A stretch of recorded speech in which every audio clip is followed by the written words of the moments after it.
Joj, ona ne može da progovori, nije baba,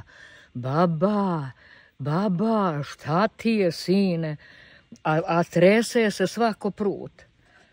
Rekao, sine, govori šta je bilo, priberi se, števe, sad si kod mene, polako, reci mi šta je bilo.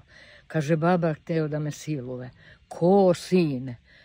Onaj tamo, baba, znam ga, nije daleko, kod one kuće tamo. Ja sam nervirana bila da nisam znala gdje se nalazi.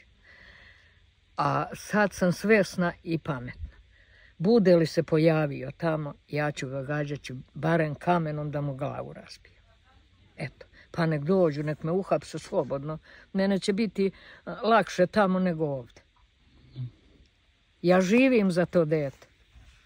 Živi, moja deca su odrasla i otišla, jedan je u Nemačkoj, drugi je tu i hvala Bogu dolazi i sve, ali ima svak svoj život, a ja za to dete živim. Ja sve za nju činim i pratim je u školu i srećavam i sve. Mene je sine 80. godina.